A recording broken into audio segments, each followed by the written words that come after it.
क्या आपको लगता है कि पैसा कमाना मुश्किल है? क्या आप चाहते हैं कि पैसा आपकी जिंदगी में खुद आए? अगर हाँ, तो ये वीडियो आपके लिए है। आज हम बात करने वाले हैं सुरेश पद्मनाभन की best selling book I love monies के बारे में, जो आपको सिखाएगी कि कैसे पैसा सिर्फ मेहनत से नहीं, बल्कि सही मानसिकता और समझदारी से बढ़ाया जा सकता है। तो इस वीडियो को अंत तक जरूर देखें। सबसे पहले सवाल, क्या आप सच में पैसा पसंद करते हैं? कई लोग कहेंगे हाँ बिल्कुल, लेकिन अंदर से उनकी सोच होती है कि पैसा बुरी चीज है। पैसा कमाना आसान नहीं, पैसा लोगों को खराब कर देता है, और यही सोच उनके धनवान बनने में सबसे बड़ी रुकावट बनती है। अगर आपको अमीर बनना है तो सबसे पहले धन के प्रति अपनी सोच को बदलना होगा। पैसा बुरा नहीं होता, बल्कि इसे सही तरीके से इस्तेमाल करना आना चाहिए। अब हम बात करने जा रहे हैं आई लव मनी के सभी अध्याय के बारे में। अध्याय 1, धन से आपका वास्तविक संबंध। क्या आपने कभी अपने और पैसे के रिश्ते के बारे में सोचा है? अधिकतर लोग पैसे को केवल एक वस्तु के रूप में देखते हैं, लेकिन असल में पैसा केवल कागज के टुकड़े से कहीं ज्यादा है। ये हमारी मानसिकता, भावनाओं और विश्वासों से जुड़ा होता है। अब बात करते हैं, आपका पैसा क्या सोचता है। मान लीजिए, अगर पैसा बोल सकता तो वो आपसे क्या कहता?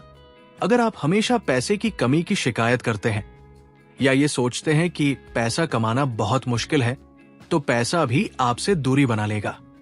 इसके विपरीत, अगर आप इसे प्यार और सम्मान से देखेंगे, तो ये आपके जीवन में बढ़ेगा। क्या आपको बचपन से ये बातें सिखाई गई है? पैसा पेड़ों पर नहीं उगता। अमीर लोग लालची होते हैं। पैसा इंसान को बिगाड़ देता है। बहुत ज्यादा पैसा कमाना गलत है। अगर हाँ, तो आपको अपने पुराने विश्वासों को बदलने की जरूरत है। अगर हम पैसा कमाने को बुरी चीज मानेंगे, तो अवचेतन रूप से हम खुद को अमीर बनने से रोक लेंगे। इसके लिए पैसे को सकारात्मक रूप में देखें। समझे कि धन कमाना गलत नहीं, बल्कि इसे सही तरीके से उपयोग करना महत्वपूर्ण है। अपनी सोच बदलें। पैसा एक अच्छी चीज है और इसे कमाना मेरे जीवन को बेहतर बनाएगा। अध्याय 2, धन के प्रति सही मानसिकता अपनाना। आपके पास कितना पैसा आएगा, ये सिर्फ आपकी मेहनत पर निर्भर नहीं करता, बल्कि इस पर भी निर्भर करता है कि आप पैसे के बारे में कैसे सोचते हैं। अगर आपकी मानसिकता, माइंडसेट पैसे के प्रति नकारात्मक होगी, तो भले ही आप लाखों कमाएं, पैसा टिकेगा नहीं। लेकिन अगर आपकी सोच सकारात्मक होगी, तो पैसा धीरे धीरे बढ़ेगा और आपके जीवन में स्थिरता आएगी। आप पैसे के बारे में कैसा सोचते हैं? पैसा कमाना बहुत मुश्किल है। पैसा इंसान को खराब कर देता है। अगर ज्यादा पैसा होगा तो लोग मुझे स्वार्थी समझेंगे। अगर आप इस तरह सोचते हैं, तो आप जाने अनजाने में पैसे को खुद से दूर कर रहे हैं। इसके लिए सही मानसिकता होना चाहिए, जैसे पैसे को अपना दोस्त समझे, दुश्मन नहीं। इसे सकारात्मकता और आभार, ग्रैटिट्यूड के साथ अपनाएं। समझे कि धन कोई बुरी चीज नहीं, बल्कि एक साधन है जिससे हम अपने और दूसरों के जीवन को बेहतर बना सकते हैं। पैसे की कद्र करना सीखें। क्या आपने कभी ध्यान दिया है कि कुछ लोगों के पास बहुत पैसा आता है, लेकिन टिकता नहीं? इसका कारण है वे पैसे की कद्र नहीं करते। बिना सोचे समझे पैसा खर्च करना, पैसे को हल्के में लेना और उसकी बर्बादी करना। कभी सेविंग और इन्वेस्टमेंट के बारे में न सोचना। सही मानसिकता, जब भी आपको पैसा मिले तो उसके लिए आभार व्यक्त करें। अपने खर्चों को सही तरीके से प्लान करें। पैसे को सही जगह निवेश करें ताकि वो बढ़ सके। पैसा सिर्फ भौतिक चीज नहीं है, ये एक भावनात्मक ऊर्जा भी है। अगर आप पैसों को लेकर डरते हैं या हमेशा चिंता करते हैं, तो वो आपको परेशान करेगा।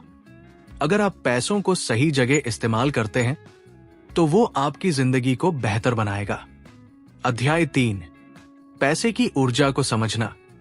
क्या आपने कभी सोचा है कि कुछ लोगों को पैसा बिना किसी रुकावट के मिलता रहता है, जबकि कुछ लोग दिन रात मेहनत करने के बावजूद आर्थिक तंगी से जूझते रहते हैं? इसका कारण यह है कि पैसा सिर्फ कागज के नोटों का ढेर नहीं, बल्कि एक ऊर्जा है। जिस तरह बिजली, चुंबकत्व और गुरुत्वाकर्षण बल होते हैं, उसी तरह धन भी एक ऊर्जा की तरह काम करता है। अगर हम इसे सही ढंग से समझें और उपयोग करें तो पैसा हमारे पास स्वतः ही आने लगेगा। क्या आपने ध्यान दिया है, कुछ लोग बिना ज्यादा मेहनत किए अमीर बन जाते हैं। कुछ लोग हमेशा पैसों की समस्या में रहते हैं, चाहे कितनी भी मेहनत करें। ये सब पैसों की ऊर्जा को समझने और सही तरीके से उपयोग करने पर निर्भर करता है। धन की ऊर्जा के मुख्य सिद्धांत। धन हमेशा गति में रहता है। अगर आप इसे रोकेंगे या डर के कारण इस्तेमाल नहीं करेंगे तो ये आपके पास नहीं टिकेगा। धन आकर्षित किया जा सकता है। जिस तरह एक चुंबक लोहे को खींचता है, वैसे ही आपकी ऊर्जा भी पैसे को खींच सकती है। धन सही मानसिकता से बढ़ता है। अगर आप पैसे से डरेंगे या उसे गलत मानेंगे तो ये आपसे दूर रहेगा। अगर आप धन की ऊर्जा को समझकर इसका सही उपयोग करेंगे तो पैसे की कमी की समस्या दूर हो सकती है। अगर आप धन के प्रति सकारात्मक सोच रखेंगे, उसे सही तरीके से प्रवाहित करेंगे और उसकी कद्र करेंगे तो पैसा अपने आप आपकी ओर खिंचा चला आएगा। अध्याय 4, धन के प्रति नकारात्मक विश्वासों को तोड़ना। क्या आपने कभी सोचा है कि कुछ लोग पैसा कमाने और बचाने में सफल क्यों होते हैं, जबकि कुछ लोग हमेशा आर्थिक संकट में रहते हैं? इसका सबसे बड़ा कारण है पैसे के बारे में हमारी मान्यताएं, बिलीफ्स।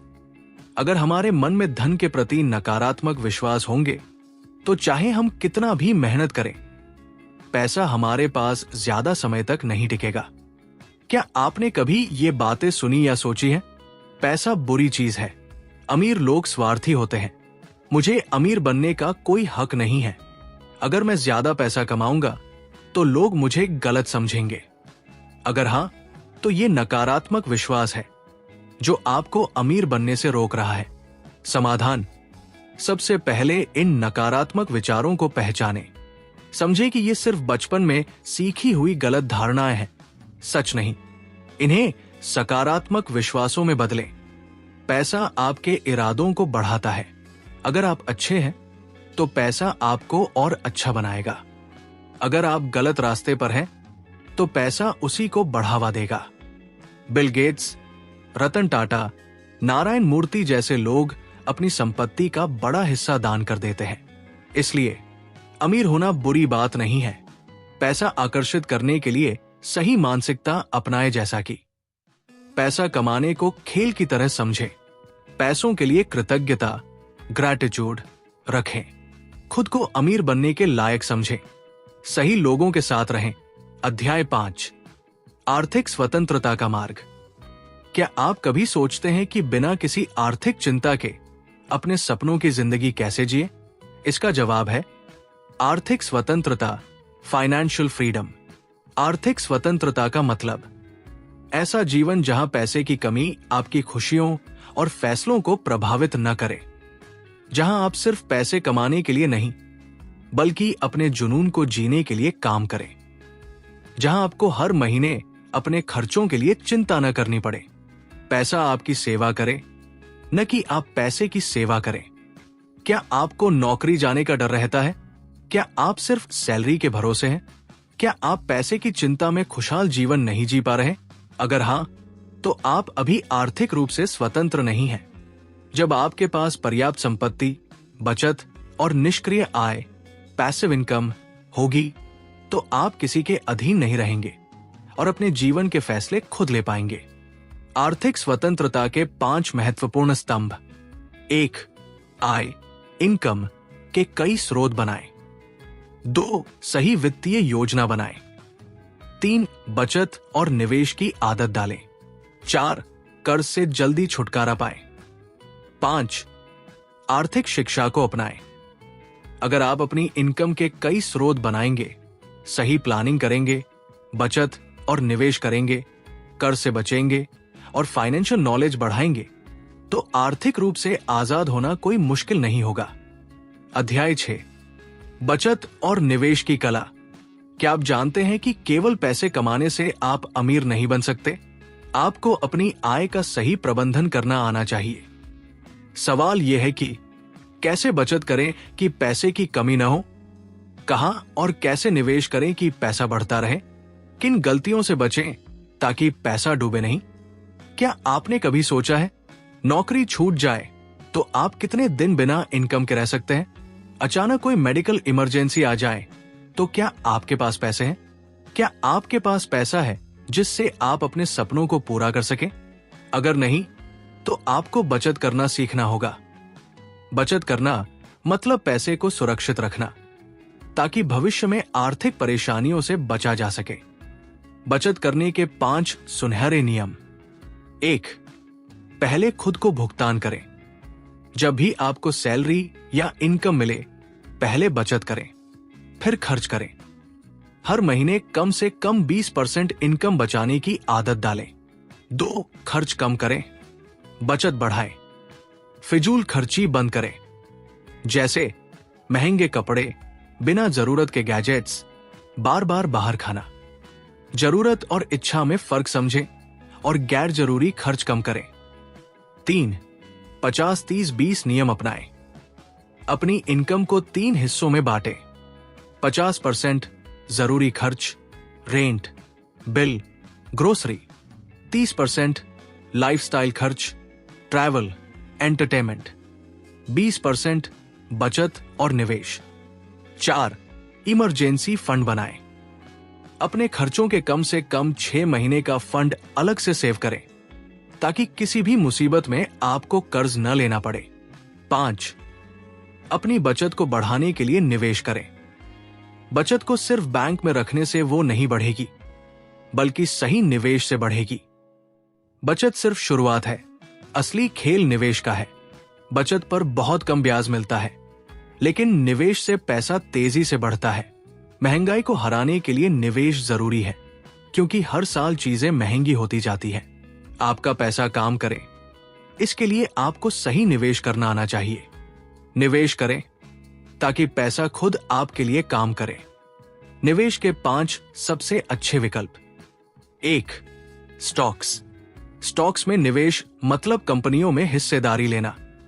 अगर सही कंपनियों में निवेश किया जाए तो लॉन्ग टर्म में ये सबसे ज्यादा रिटर्न देता है। 2. Mutual funds. अगर आपको शेयर मार्केट की जानकारी नहीं है तो म्यूचुअल फंड्स एक अच्छा विकल्प है। इसमें एक्सपर्ट आपके पैसे को सही जगह निवेश करते हैं। 3. गोल्ड और सिल्वर। गोल्ड एक सुरक्षित निवेश माना जाता है। महंगाई बढ़ने पर गोल्ड की कीमत भी बढ़ती है, इसलिए ये लॉन्ग टर्म में अच्छा रिटर्न देता है। 4. Real estate. अगर आपके पास अच्छी लोकेशन पर प्रॉपर्टी है तो वो आपको किराए और प्रॉपर्टी वैल्यू एप्रिसिएशन के जरिए अच्छा रिटर्न दे सकती है। 5. पीपीएफ और फिक्स्ड डिपॉजिट्स। अगर आप सुरक्षित निवेश चाहते हैं तो पीपीएफ, पब्लिक प्रोविडेंट फंड और एफडी, फिक्स्ड डिपॉजिट बढ़िया है। अध्याय 7. धन का प्रवाह और आकर्षण का नियम। क्या आपने कभी सोचा है कि कुछ लोगों को पैसा लगातार मिलता रहता है, जबकि कुछ लोग हमेशा पैसों की तंगी से जूझते रहते हैं? इसका सबसे बड़ा कारण है धन का प्रवाह और आकर्षण का नियम। क्या आपने देखा है कि पैसा हमेशा गति में रहता है? जब आप कोई सामान खरीदते हैं तो पैसा एक व्यक्ति से दूसरे व्यक्ति के पास चला जाता है। जब आप इन्वेस्टमेंट करते हैं तो पैसा काम करता है और बढ़ता है। जब आप पैसा सिर्फ सेव करके रखते हैं और उसका सही उपयोग नहीं करते तो वो धीरे धीरे अपनी वैल्यू खो देता है। पैसे को बहने दे, लेकिन सही दिशा में। सही प्रवाह का मतलब पैसा सही जगह खर्च हो रहा है। निवेश, बिजनेस, विकास। पैसा बिना फिजूल खर्ची के उपयोग हो रहा है। पैसा सकारात्मक ऊर्जा के साथ बह रहा है। गलत प्रवाह का मतलब पैसा सिर्फ खर्च हो रहा है, कोई निवेश नहीं। पैसा सिर्फ सेव हो रहा है, लेकिन बढ़ नहीं रहा। पैसे की चिंता या लालच से इसे रोक कर रखना। आकर्षण का नियम। जो चीज आप सोचते हैं और जिस पर ध्यान केंद्रित करते हैं, वही चीज आपकी जिंदगी में आती है। आकर्षण का नियम और पैसा। अगर आप हमेशा सोचते हैं मेरे पास पैसा नहीं है, मैं गरीब हूं, तो ये सच हो जाएगा।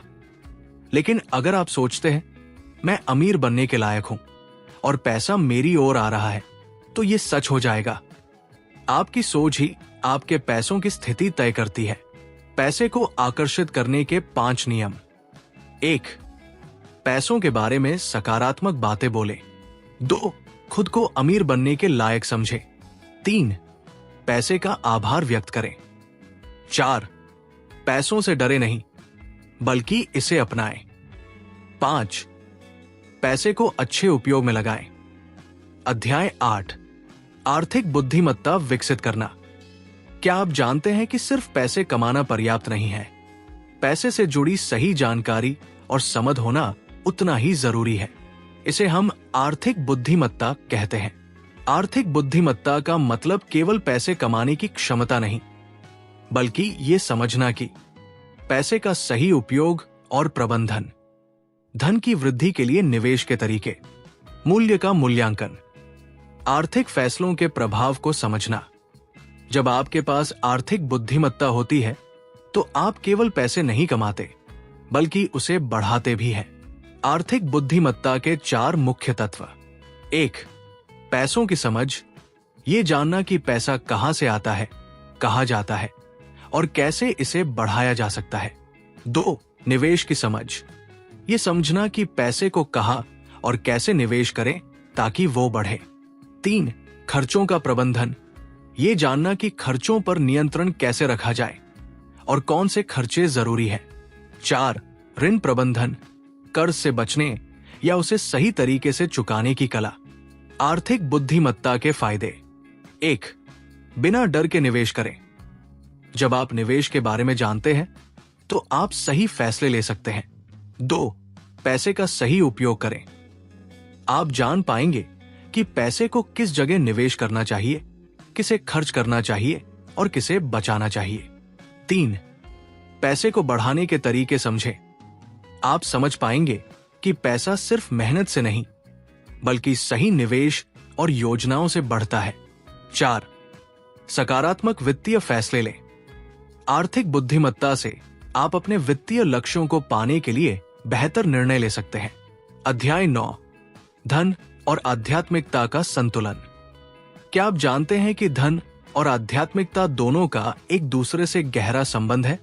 अक्सर लोग सोचते हैं कि धन और आध्यात्मिकता 2 अलग अलग बातें हैं। एक और जहां लोग पैसे को लेकर लालच और स्वार्थ का प्रतीक मानते हैं, वही आध्यात्मिकता को शांतिपूर्ण और आत्मिक संतुलन का मार्ग। क्या आपने कभी सोचा है कि जब आप किसी अच्छा काम करने के लिए पैसे का उपयोग करते हैं, तो इससे आपका मन कैसे शांत होता है? धन और आध्यात्मिकता का संतुलन महत्वपूर्ण है, क्योंकि धन एक साधन है। यह हमें सुविधाएं और स्वतंत्रता प्रदान करता है, लेकिन इसका उपयोग अगर गलत तरीके से किया जाए, तो ये मनुष्य को स्वार्थी और लालची बना सकता है। आध्यात्मिकता हमें आंतरिक शांति देती है और हमें ये सिखाती है कि हमारे जीवन का उद्देश्य केवल भौतिक संपत्ति नहीं, बल्कि आत्मिक संतोष और अच्छे कर्म है।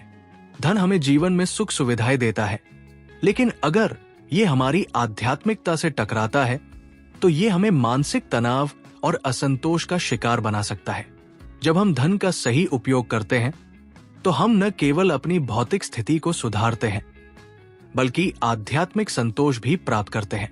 आध्यात्मिकता से धन कमाना गलत नहीं है, बशर्ते आप इसे सही दिशा में उपयोग करें। अध्याय 10. धन को बनाए रखने और बढ़ाने की रणनीतियां। क्या आपने कभी सोचा है कि कुछ लोग धन कमाने के बाद उसे लंबे समय तक बनाए रखने में सफल रहते हैं, जबकि कुछ लोग जल्दी ही अपनी सारी जमा पूंजी खो बैठते हैं?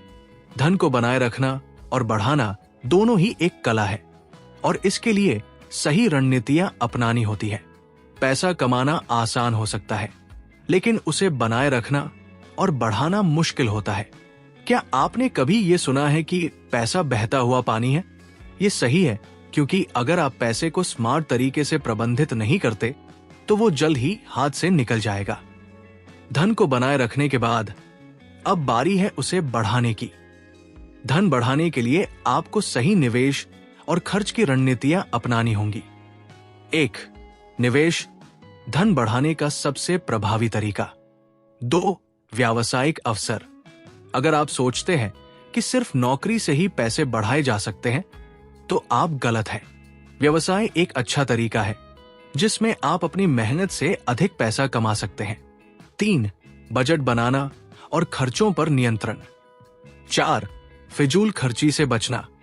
अध्याय 11, ही तरीके से खर्च करने की कला। क्या आपने कभी सोचा है कि आप पैसे कमा तो लेते हैं, लेकिन हर महीने आखिरी तक आपको पैसे की कमी क्यों महसूस होती है? ये सब गलत खर्च करने की आदतों के कारण हो सकता है। धन कमाने और बचाने के बाद ये जरूरी है कि आप उसे सही तरीके से खर्च करें। खर्च करना सिर्फ पैसे को खर्च करना नहीं है, बल्कि ये आपके वित्तीय लक्ष्यों को पूरा करने में मदद करना है। गलत खर्च आपकी मेहनत से कमाए गए पैसे को बर्बाद कर सकता है, जबकि स्मार्ट खर्च आपके भविष्य को सुरक्षित और समृद्ध बना सकता है। अगर आप हर महीने अपनी कमाई का बड़ा हिस्सा बेकार खर्च करते हैं, तो आपको कभी भी वित्तीय स्वतंत्रता नहीं मिलेगी। अध्याय 12, वित्तीय लक्ष्यों की योजना बनाना। क्या आप कभी सोचते हैं कि आपने जो भी पैसे कमाए हैं, उनका उद्देश्य क्या है? क्या आप जानते हैं कि बिना स्पष्ट वित्तीय लक्ष्य के आपके पैसे कभी सही दिशा में नहीं जाएंगे? वित्तीय लक्ष्यों का महत्व। किसी भी लक्ष्य को प्राप्त करने के लिए सबसे जरूरी चीज है उसे जानना।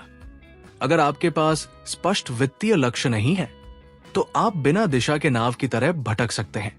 वित्तीय लक्ष्यों के बिना आप अपनी मेहनत से कमाए गए पैसे का सही उपयोग नहीं कर पाएंगे। अध्याय 13, धन और सफलता के बीच का गहरा संबंध। क्या आप जानते हैं कि धन और सफलता दोनों एक दूसरे से गहरे तौर पर जुड़े हुए हैं? बहुत से लोग सोचते हैं कि धन केवल भौतिक सुख सुविधाओं का साधन है, जबकि सफलता केवल व्यक्तिगत और पेशेवर उपलब्धियों से जुड़ी होती है। लेकिन धन और सफलता का गहरा संबंध है, और अगर हम इन दोनों के बीच संतुलन बनाए रखते हैं, तो हम जीवन में असली समृद्धि प्राप्त कर सकते हैं। धन और सफलता एक दूसरे के बिना अधूरे हैं। धन और सफलता दोनों के बीच एक गहरा संबंध है, क्योंकि सफलता के बिना धन अधूरा है, और धन के बिना सफलता को सही तरीके से महसूस करना मुश्किल होता है। धन सफलता का एक प्रभावी साधन है, क्योंकि ये हमें अपने लक्ष्यों तक पहुंचने, अच्छे अवसरों का लाभ उठाने और जीवन में उच्च गुणवत्ता और संतुष्टि प्राप्त करने में मदद करता है। क्या आप जानते हैं कि बिना सफलता के पैसा कभी भी संतुष्टि नहीं दे सकता? अगर आप धन कमाते हैं, लेकिन आपका उद्देश्य सिर्फ पैसा कमाना है, तो वो कभी आपकी आध्यात्मिक संतुष्टि या लक्ष्य को पूरा करने में मदद नहीं करेगा। धन का असली मूल्य तब है जब आप इसे सही दिशा में खर्च करते हैं, दूसरों की मदद करते हैं और इससे अपनी सफलता के रास्ते पर कदम बढ़ाते हैं। बिना सकारात्मक उद्देश्य के कमाया गया पैसा आपको कभी भी स्थायी संतुष्टि नहीं देगा। लक्ष्य के बिना पैसा आपकी जिंदगी में स्थिरता या खुशी नहीं ला सकता। अध्याय 14, धन का समाज और परिवार पर प्रभाव। क्या आपने कभी सोचा है कि धन का समाज और परिवार पर गहरा प्रभाव पड़ता है? हम अक्सर सुनते हैं कि धन से खुशी आती है, लेकिन क्या आप जानते हैं कि धन का समाज और परिवार पर असर सकारात्मक और नकारात्मक दोनों हो सकता है?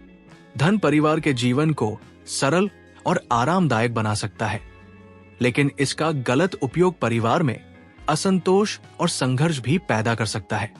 धन का परिवार पर प्रभाव के दो पहलू। 1. सकारात्मक प्रभाव, आर्थिक सुरक्षा, स्वस्थ जीवन शैली, समय और अवसरों का अधिकता। 2. नकारात्मक प्रभाव, धन की लालच से रिश्तों में तनाव, खर्चों में असंतुलन, पैसा संबंधों की प्राथमिकता बन सकता है। समाज पर धन का प्रभाव भी गहरा होता है। यह समाज के सदस्यों के जीवन स्तर को प्रभावित करता है और समाज में भेदभाव पैदा कर सकता है। अध्याय 15, धन के साथ खुशहाल जीवन कैसे जिए। क्या आपने कभी सोचा है कि धन का हमारे जीवन में केवल भौतिक लाभ नहीं होता, बल्कि ये हमारे मानसिक और आंतरिक संतोष के लिए भी जरूरी है? लोग अक्सर ये मानते हैं कि धन केवल सुख सुविधाओं का साधन है, लेकिन धन का सही उपयोग संतुलित जीवन जीने के लिए बहुत महत्वपूर्ण है। धन के साथ खुशहाल जीवन जीने का मतलब है समृद्धि के साथ आध्यात्मिक संतोष, मानसिक शांति और जीवन के उद्देश्य को जोड़ना। क्या आप जानते हैं कि धन और खुशी का संबंध सिर्फ भौतिक सुखों तक सीमित नहीं है? धन से प्राप्त सुख और खुशियां स्थायी नहीं होती जब तक कि आप आध्यात्मिक संतोष और आंतरिक शांति को प्राथमिकता नहीं देते। धन से खुशी के सकारात्मक पहलू। संतुलित जीवन। धन से हमें स्वास्थ्य, शिक्षा और समय की स्वतंत्रता मिलती है, जिससे हम अधिक खुश रह सकते हैं। आध्यात्मिक सुख। जब हम धन का सही उपयोग करते हैं तो हमें आंतरिक संतोष और शांति मिलती है। स्वतंत्रता। आर्थिक स्वतंत्रता से हम अपने जीवन के निर्णय खुद लेते हैं, जो मानसिक शांति और खुशी का कारण बनता है। धन से खुशी के नकारात्मक पहलू। भौतिकता का अति उपयोग। सिर्फ भौतिक चीजों की अधिकता से मानसिक संतोष नहीं मिलता। धन की चिंता। अगर हम केवल धन कमाने के पीछे भागते रहते हैं तो ये मानसिक तनाव और असंतोष का कारण बन सकता है। धन का उद्देश्य सिर्फ भौतिक सुख प्राप्त करना नहीं है, बल्कि इसे जीवन के उद्देश्य के साथ जोड़ना है। तो दोस्तों, ये थी सुरेश पद्मनाभन की बुक आई लव मनी की समरी। इस किताब से हमें ये सीखने को मिला कि धन को प्यार करें, उसकी कद्र करें और सही तरीके से उसे संभालें।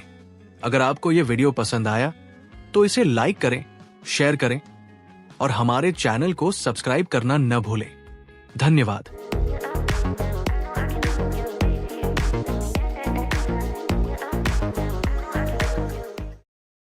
एक साधक का प्रश्न, ये अमीर लोग अमीर क्यों होते हैं और बाकी सब गरीब क्यों रह जाते हैं? क्योंकि तुम्हें बचपन से सिखाया गया कि अमीर होना पाप है और गरीब रहना पुण्य है। हमारे धर्म ने हमारी चेतना में ये बीज बो दिया है कि जो धनवान है वह किसी का हक छीन कर बैठा है और जो निर्धन है वह किसी की कृपा से जीवित है। हमारे ग्रंथों ने कहा संतोषम परम सुखम, अर्थात जो है उसी में खुश रहो। पर जिसने ये कहा उसने कभी नहीं बताया कि अगर सब संतुष्ट रह गए तो प्रगति कौन करेगा। यूरोप में, अमेरिका में बच्चे को सिखाया जाता है मेहनत करो, सृजन करो, अपनी क्षमता से ऊपर उठो। यहाँ भारत में बच्चे को सिखाया जाता है बेटा लालच मत करो, पर इच्छा ही जीवन का प्रवाह है। इच्छा नहीं होगी तो जीवन ठहर जाएगा, सड़ जाएगा। हमने इच्छा को मारा, हमने धन को नकारा। हमने कहा जो त्यागी है वही महान है, और त्यागी कहाँ गया? जंगल में, गुफा में, पेड़ के नीचे। और जिसने कमाया उस समाज का अपराधी बना दिया गया। अमीर अमीर इसलिए होता है क्योंकि उसे अपराध बोध नहीं है कमाने का। वो अपने धन से प्रेम करता है, वो धन को ऊर्जा की तरह देखता है। और तुम धन को गंदगी मानते हो, फिर उसे अपने पास रखने की कोशिश करते हो। कैसे संभव है? जो चीज तुमसे नफरत करती है वो तुम्हारे पास क्यों आएगी? धन भी चेतन है, धन भी ऊर्जा है, वो भी वहीं जाता है जहां उसका स्वागत होता है। भारत सदियों से धन का अपमान करता आया है, कहता है दौलत तो माया है। अरे अगर माया है तो फिर मंदिर क्यों बनवाए स्वर्ण के? अगर माया है तो भगवान के मुकुट पर हीरे क्यों जड़े? देखो यह कितना विचित्र है। हम धन से नफरत करते हैं पर भगवान को सोने में सजाते हैं। हम माला मिट्टी की नहीं पहनते, सोने की पहनते हैं, पर भीतर से कहते हैं धन व्यर्थ है। ये दोहरा चेहरा, यही हमारी गरीबी का कारण है। अमीर अमीर इसलिए होता है क्योंकि उसके पास एक ही चेहरा है। वो जानता है धन भी दिव्यता की अभिव्यक्ति है, जैसे संगीत, जैसे कला। पर हमने कहा साधु वही जो निर्धन हो, जो फटे कपड़े पहने, जो सूखी रोटी खाए, जैसे गरीबी कोई सजावट हो। गरीबी को हमने पुण्य बना दिया है, जैसे भिक्षा कोई साधना हो, जैसे भूख कोई तपस्या हो। नहीं, गरीबी पवित्र नहीं है, गरीबी अपराध है, गरीबी अचेतनता है, गरीबी आलस्य है। तुम्हें जो बचपन से बताया गया वही तुम्हारे जीवन का कारागार बन गया। तुम सुबह उठते हो, मंदिर जाते हो, प्रार्थना करते हो, भगवान मुझे धन दे, और उसी सांस में कहते हो धन से मोह मत रखो। यह विरोध, यही तुम्हारा सूखा है। जहां विरोध है वहां प्रवाह नहीं हो सकता। धन नदी की तरह है, वो वहीं बहता है जहां मार्ग खुला हो। तुमने अपने भीतर बांध बना दिए और फिर शिकायत करते हो कि सूखा पड़ गया। अमीर अमीर होता है क्योंकि उसने अपने भीतर से ये अपराध बोध मिटा दिया है। वो जानता है कि धन पाना किसी का हक छीनना नहीं, बल्कि अपनी ऊर्जा को रूप देना है। तुम्हें लगता है कि कोई अगर धनवान है तो उसने किसी गरीब का हिस्सा ले लिया। नहीं, वो अपना हिस्सा बना पाया। भारत की गरीबी कोई संयोग नहीं है, ये हमारे विचारों का परिणाम है। हमने साधुता को निर्धनता बना दिया, हमने संतोष को आलस्य बना दिया, और फिर हमने कहा हम आध्यात्मिक हैं। अरे जो भूखा है वो ध्यान कैसे करेगा? जिसके घर में दिया नहीं वो ईश्वर की रोशनी कैसे देखेगा? अध्यात्म का अर्थ भागना नहीं है, अध्यात्म का अर्थ सजग होना है। और सजग व्यक्ति कभी गरीब नहीं हो सकता, क्योंकि जो सजग है वो सृजनशील होता है, वो कर्मशील होता है, वो जो चाहता है उसे प्राप्त करता है। हमने ध्यान को भी आलस्य बना दिया है। ध्यान का अर्थ था जागना और हमने उसे नींद बना लिया। धन से भागने वाला व्यक्ति सदैव किसी न किसी और पर निर्भर रहेगा। वो भिक्षा मांगेगा, कभी राजाओं से, कभी ईश्वर से, कभी समाज से। जो अपने पांव पर खड़ा नहीं हो सकता वो मुक्त कैसे होगा? स्वतंत्रता की पहली शर्त है स्वावलंबन, और स्वावलंबन के बिना आत्मा नहीं फूल सकती। अमीर अमीर इसलिए है क्योंकि वो अपने श्रम का, अपनी क्षमता का, अपनी बुद्धि का उपयोग करता है, वह सृजन करता है, और जो सृजन करता है उसके चारों ओर संपन्नता होती है। हमने कर्म छोड़ा, हमने कहा सब ईश्वर की मर्जी से होता है, और यहीं पर हमारी यात्रा रुक गई।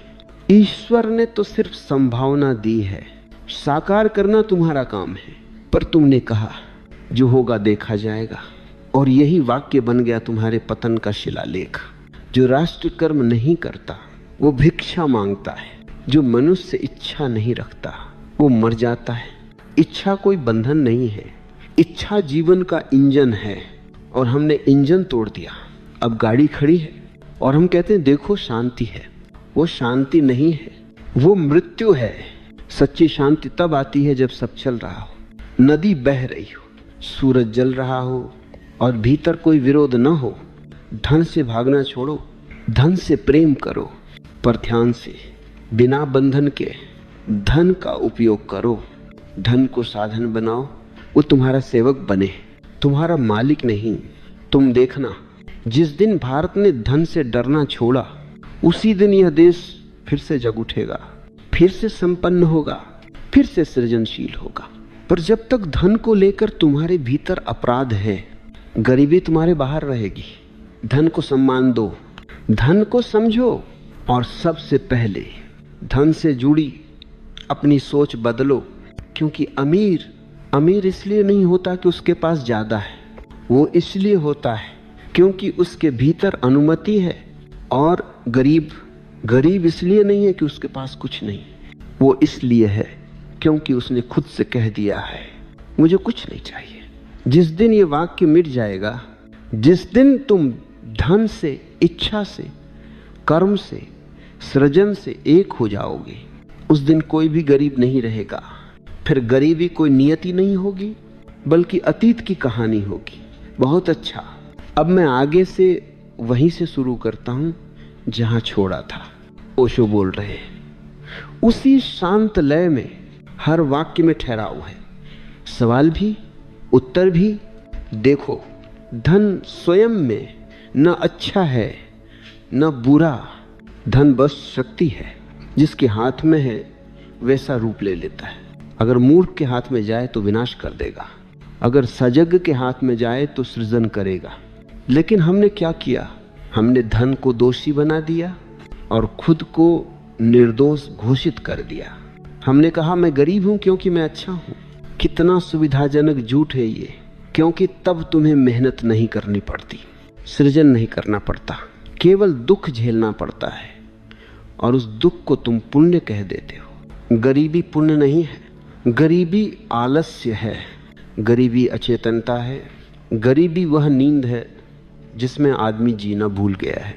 जो सजग है वह कभी गरीब नहीं रह सकता, क्योंकि सजगता से सृजन होता है और सृजन से समृद्धि।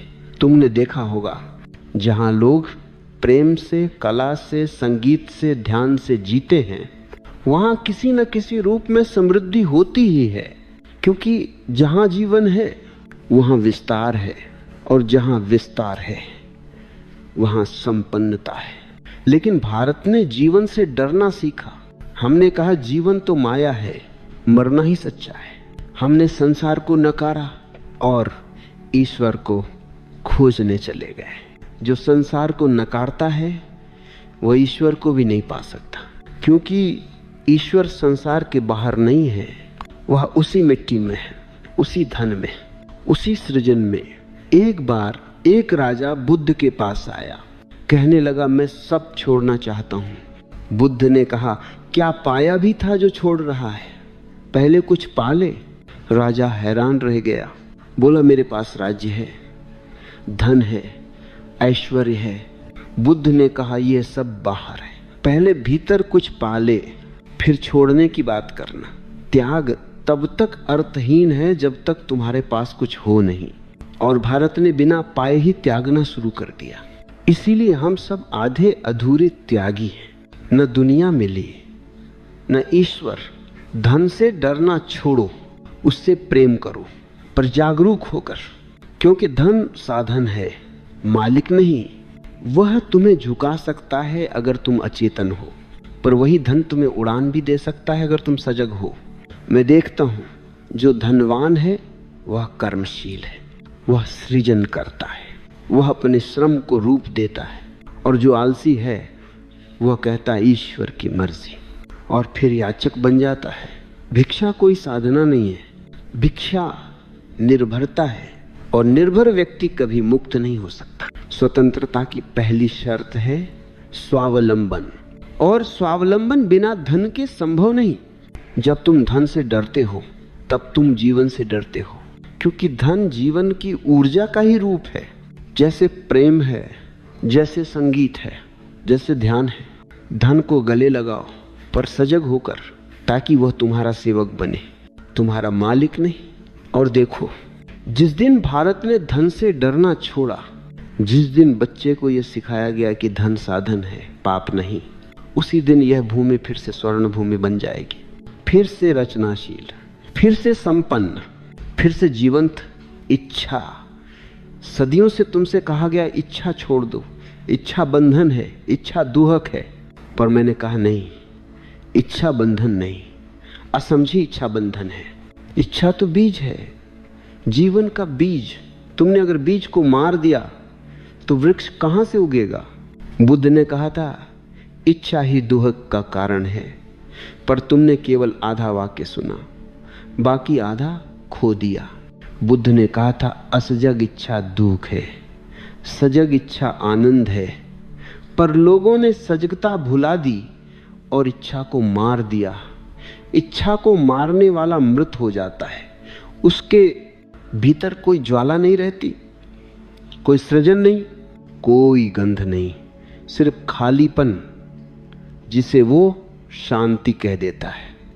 वो शांति नहीं है, वो मृत्यु है। ध्यान का अर्थ इच्छा को मारना नहीं है, ध्यान का अर्थ है इच्छा को देखना, बिना निर्णय के, बिना भय के। जो इच्छा को देख सकता है वो धीरे धीरे इच्छा के पार चला जाता है, बिना दबाए, बिना भागे, बिना युद्ध किए। और जब इच्छा सजगता में रूपांतरित होती है, वहीं से समृद्धि जन्म लेती है। तुम देखो, जो मनुष्य भीतर से जागा है उसकी हर क्रिया, हर कर्म रचनात्मक बन जाती है। वो चाहे चित्र बनाए, गीत गाए, व्यापार करे या खेत जोते, हर जगह एक सुगंध होगी, क्योंकि जो सजग वो हर काम को ध्यान बना देता है। वो बेच भी रहा हो तो प्रेम से, वो कमा भी रहा हो तो सृजन से, वो धन भी बना रहा हो तो खेल में। वो जानता है धन भी एक नृत्य है, एक ऊर्जा का प्रवाह। पर तुमने क्या किया? धन और ध्यान को दो दिशाओं में बांट दिया। कहा या तो भौतिक रहो या आध्यात्मिक। मैं कहता हूं जिस दिन तुम यह या शब्द छोड़ दोगे उसी दिन द्वार खुल जाएगा। धन और ध्यान विरोधी नहीं है, वे पूरक हैं। धन बाहर की समृद्धि है, ध्यान भीतर की समृद्धि। और जब दोनों मिल जाते हैं तब मनुष्य पूर्ण होता है। तुमने देखा होगा जिसके भीतर ध्यान है वह बाहर भी सुंदरता फैलाता है, उसके घर में भी संगीत है, उसके काम में भी प्रेम है, उसकी कमाई में भी करुणा है। और जो केवल धनवान है पर ध्यानहीन, उसकी समृद्धि खोखली है, उसका महल सुनसान है, उसकी आंखें खाली हैं। समृद्धि का अर्थ केवल पास रखना नहीं, जीवन का रस होना है जो भीतर बह रहा हो। धन को मत ठुकराओ पर उसे अपने ऊपर मत बिठाओ। उसका स्वामी बनो, उसके दास मत बनो। धन को प्रेम दो ध्यान से, और तब वह तुम्हारे जीवन में बरसेगा जैसे वर्षा आकाश से बरसती है। वो धन केवल तुम्हारा नहीं रहेगा, वो औरों में भी बंटेगा, क्योंकि सजग व्यक्ति सृजन करता है और सृजन बांटता है। याद रखना, धन का प्रवाह वहीं रुकता है जहां भय है और वहीं बहता है जहां प्रेम है। इसलिए जब तक तुम धन से डरोगे वो तुम्हारे पास नहीं रुकेगा। धन नदी है और तुमने अपने भीतर बांध बना रखे, डर के बांध, अपराध के बांध। जब ये टूटेंगे तब प्रवाह शुरू होगा। ठीक है, अब वहीं से आगे जहां बात खत्म नहीं हुई थी, अब ओशो गहराई से उतरते हैं भारत की गरीबी के मूल में, उस मानसिक ढांचे में जिसे धर्म ने सदियों से पवित्रता का नाम देकर भीतर बिठा दिया। मैं कहता हूं भारत गरीब इसलिए नहीं है कि इसके पास संसाधन नहीं है। भारत गरीब इसीलिए है क्योंकि इसके पास सोच नहीं है। सदियों से इस देश ने धन को नकारा है। धन को माया कहा है और माया से भागा है। अब सोचो, जिस चीज से तुम भागते हो वो तुम्हारे पास कैसे आएगी? तुमने धन से नफरत की और उसी से रोटी भी मांगी। ये विरोधाभास है, और जहां विरोध है वहां ऊर्जा रुक जाती है। भारत के धार्मिक ग्रंथों ने तुम्हें कहा जो त्यागी है वही महात्मा है, और तुमने सोचा जो निर्धन है वही पवित्र है। तुमने कभी सोचा नहीं कि जिसने यह कहा वह खुद भी राजमहल में जन्मा था। राजा जनक थे, बुद्ध राजकुमार थे, महावीर राजपुत्र थे। धन से भागकर कोई बुद्ध नहीं बना, धन के पार जाकर बना। लेकिन तुमने केवल उनका अंतिम चरण देखा और सोचा धन ही बंधन है। तुम्हें यह नहीं दिखा कि जिनके पास सब था उन्हें ही छोड़ने का साहस हुआ, क्योंकि केवल पूर्ण व्यक्ति ही त्याग सकता है। अधूरा व्यक्ति त्याग नहीं करता, भागता है। और भारत के लोग सदियों से भाग रहे हैं संसार से, धन से, काम से, जिम्मेदारी से, क्योंकि उन्हें यही सिखाया गया ईश्वर उन्हें मिलेगा जो त्यागी है। और इस झूठ ने पूरे देश को भिखारी बना दिया। हमने सैकड़ों वर्षों से यही दोहराया, दौलत तो माया है, लालच मत करो, त्याग ही मार्ग है। पर अब समय है इन वाक्यों को प्रश्न करने का, क्योंकि जब तक प्रश्न नहीं उठता क्रांति नहीं होती। एक सन्यासी था, सालों तक जंगल में साधना करता रहा। फटे वस्त्र, सूखा शरीर और भीतर यह गर्व, मैंने सब छोड़ दिया है। कभी कभी गांव से कोई व्यक्ति आता, थोड़ा भोजन दे जाता, और वह सन्यासी भीतर से कहता, देखो मैं तो त्यागी हूं, ये सब संसार में फंसे हैं। पर एक दिन कुछ अजीब हुआ। एक व्यापारी उस रास्ते से गुजरा, उसने उस सन्यासी को देखा और बिना कुछ बोले एक थैली रख दी जिसमें सोने के सिक्के थे। सन्यासी हंसा, कहा, मूर्ख, मुझे क्या करना है इनसे? आपके यहाँ पर करते हैं। पर जब व्यापारी चला गया तो उसकी आंख सिक्कों पर टिक गई। सूरज की किरणें उन पर पड़ रही थीं और वो ऐसे चमक रहे थे जैसे कोई ध्यान का दीपक जल रहा हो। उसने सोचा, क्या सच में ये बुरा है? क्या सोना भी इतना सुंदर नहीं हो सकता? वह देर तक देखता रहा। फिर भीतर से एक आवाज आई, तू अब भी बंधा है। पहले तू धन से भागा था, अब धन को देख रहा है, पर डर के साथ। और उसी क्षण कुछ टूटा। वह उठा, सिक्के उठाए, गांव गया, उनसे भोजन बनवाया, भूखों को खिलाया, फिर वापस लौटा और थैली नदी में बहा दी। उस दिन उसे समझ में आया, त्याग का अर्थ वस्तु छोड़ना नहीं, वस्तु के प्रति भय छोड़ना है। बुद्ध के समय भी यही हुआ। बुद्ध ने राजमहल छोड़ा, पर उन्होंने धन से घृणा नहीं की। उन्होंने केवल देखा, अब इसका मेरे भीतर कोई अर्थ नहीं। ये देखना ही मुक्ति है, और यही सच्चा त्याग है। त्याग तब होता है जब तुम किसी वस्तु को बिना डर, बिना आकर्षण, केवल समझ के साथ देखते हो। वहां न मोह रहता है, न विरोध, केवल साक्षी रहता है। तुमने बचपन से सुना है, मेहनत करोगे तो सब मिलेगा। पर सच्चाई यह है कि मेहनत करने वाले को हमेशा सिर्फ थकान मिली है, दौलत नहीं। सोचो जरा, किसान सबसे पहले उठता है, सबसे आखिर में सोता है। पसीना उसकी जमीन में गिरता है, लेकिन फसल का असली दाम उसे नहीं मिलता। मजदूर दिन भर ईंट पत्थर उठाता है, मगर महल किसी और के नाम होता है। रिक्शा वाला, फैक्ट्री वर्कर, दुकानदार सब मेहनत करते हैं, पर अमीर कौन होता है? वो नहीं जो काम करता है, वो होता है जो काम करवाता है। क्योंकि पैसा मेहनत से नहीं आता, पैसा आता है समझ से, चालाकी से और सही फैसले से। देखो, ये दुनिया मेहनती लोगों की नहीं है, ये दुनिया स्मार्ट लोगों की है। भोले लोग बस नियम मानते हैं, चालाक लोग वो नियम बनाते हैं। भोले लोग कहते हैं मेहनत ही पूजा है, चालाक लोग कहते हैं मेहनत किसी और से करवाओ, दिमाग खुद लगाओ। तुम्हें लगता है अमीर लोग दिन रात काम करते हैं? नहीं, वे सिस्टम बनाते हैं जहां उनकी जगह कोई और काम करे और फायदा उनके खाते में जाए। मेहनत सिर्फ ईंधन है, पर अमीरी का इंजन दिमाग है। अगर मेहनत ही सब कुछ होती तो खेतों में काम करने वाला किसान सबसे अमीर होता, पर ऐसा नहीं है, क्योंकि इस खेल का नाम है स्मार्टनेस, न कि स्ट्रगल। दुनिया भोले लोगों को यही सिखाती है, ईमानदारी से काम करो, फल मिलेगा। लेकिन सच्चाई ये है कि फल हमेशा उसी की टोकरी में गिरता है जिसने पेड़ लगाया नहीं, बल्कि दूसरों से लगवाया। अब वक्त है समझने का, भोले रहकर इस दुनिया में कोई नहीं जीतता। अगर जीतना है तो चालाक बनो, सोचो, रणनीति बनाओ, क्योंकि पैसा हमेशा उसी के पास जाता है जिसे मौका पहचानना आता है। मेहनत करो, लेकिन अंधी मेहनत नहीं, सोच के साथ करो, दिमाग के साथ करो, क्योंकि मेहनत तुम्हें रोटी देगी, पर चालाकी तुम्हें राज देगी। पैसा कभी मेहनत से नहीं आता, पैसा आता है दिमाग से, चाल से और समय की पहचान से। और जब तुम ये खेल समझ जाओगे तो दुनिया तुम्हारे लिए काम करेगी। तुम्हें किसी के नीचे नहीं, किसी के ऊपर खड़ा होना है, क्योंकि यही खेल है मेहनत करने वालों का नहीं, मेहनत करवाने वालों का।